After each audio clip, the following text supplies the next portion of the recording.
I'm taking my morning walk. It's such a good feeling, right? Knowing that we don't have to deal with another day of, is Ten Hag going to be our manager next season, right?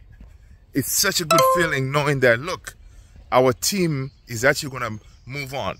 It's going to move on from the saga that, you know, all the media outlets around the world, not only in the UK, they cannot wait to hear the downfall of Manchester United. Whenever they see us in turmoil, they love it, right? All the media pundits, they were waiting to see those words, Ten Hag is sacked by Ineos. Well, it didn't happen, people. It didn't happen because Ineos, they're not just the good old Glazers. They actually did their due diligence, right? They did the due diligence and they came to the conclusion, which was the right conclusion, that Erik Ten Hag is the man to carry us forward, right?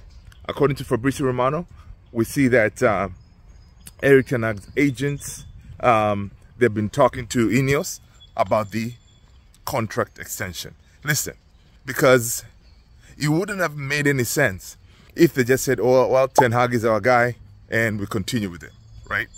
Without giving him that contract extension, because then he'll still be working, thinking like, you know what, at any time this guy is, because his current contract ends end of next season, right?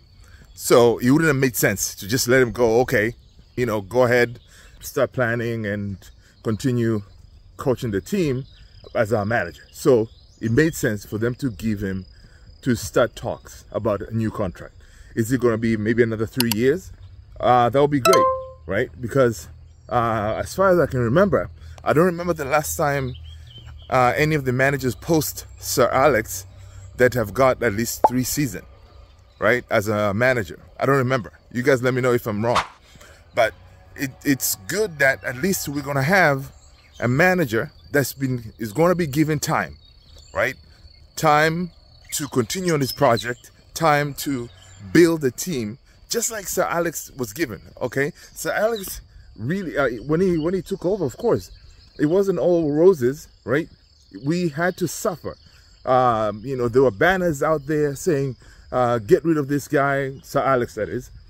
You know, they were considering of sacking Ten Hag. I mean, not Ten Hag, Sir Alex back then, right? Because the results were not showing. You know, he was losing matches, but when he decided to change the team, you know, so a lot of people say, you know what, you cannot win anything with kids. And we saw the class of '92. Hey, we saw the Beckhams and Gary Neville and everybody, right? And the rest is history. You know, Sir Alex did his thing, became a legend. Now, I'm not saying that what Ten Hag is doing now is going to equate to what Sir Alex did, but he needed a chance, right? When he's given a chance, then we shall see. Because for once, he's going to be able to work with a proper structure, which is, I can give it to any of the other managers who came after Sir Alex. Really, nobody had a structure. Because when Sir Alex left, he left to David Gill. Him and David Gill really worked really well together when it comes to signings and everything, right? They call the shots. But now, Ten Hag is going to be able to work with the proper structure, right? That way he can just focus on training the team, right? Coaching the team. He doesn't have to worry about all the other intricacies that come with managing a team, right? Just like the way he was at Ajax, he did have that structure above him, right? Van der Sar and everybody, they were all aligned and they were all working at a common goal, and they knew what needed to be done in order for them to be successful. And they were successful at Ajax. So this time, he's going to have that, right? And I bet you next season is going to be different, right? Next season is going to be different because when I do not anticipate us having that many injuries, right? The biggest issue that we had was the medical department. That is going to be scratched and, you know, revamped completely, right?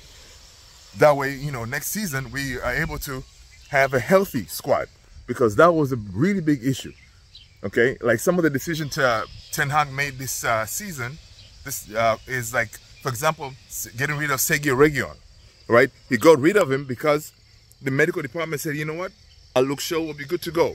right? So he got rid of him, and then we were stuck with not having a left back for almost half of the season, which is ridiculous, right?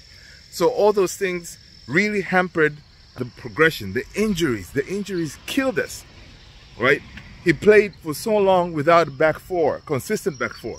And we all know, in order for you to be successful in this league, especially the Premier League, you need a consistent back four, right? If you don't have a consistent back four, you really can't do much, right? We've seen like teams like Arsenal, like the back four of Arsenal, Saliba and the other guy, they were consistent. That way they're able to finish to challenge Man City.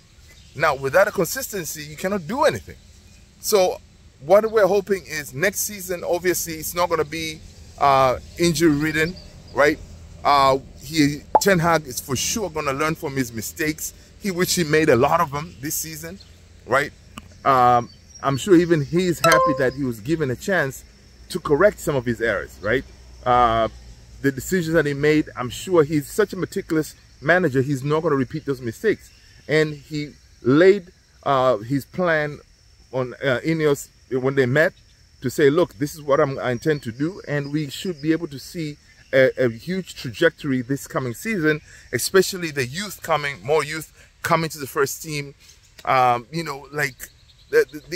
playing a good fundamental base of football, because now hopefully he's going to have some of the players that he really wanted to play his type of ball, progressive ball, aggressive, playing from the back. Hopefully Licha will be fit this entire season almost. We have a ball-playing goalkeeper in Onana being able to advance the ball, so it's going to be exciting. I'm excited to see how we're going to move on from here. But, I'm still boosted that we were able to keep, Ineos was able to make the right decision and keep Ten Hag, because if they did sack him, that would have been a total disaster. Guys, listen, make sure to hit the like, make sure to hit the follow, make sure to subscribe that we do not miss any new videos coming to this channel.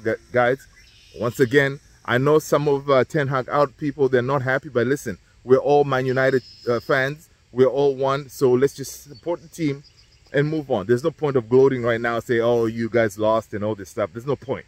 Let's move on together. Let's hope, next season it's going to be better, because we're all Man United, right? Glory, glory, Man United, people. I'll talk to you in the next one. Peace out.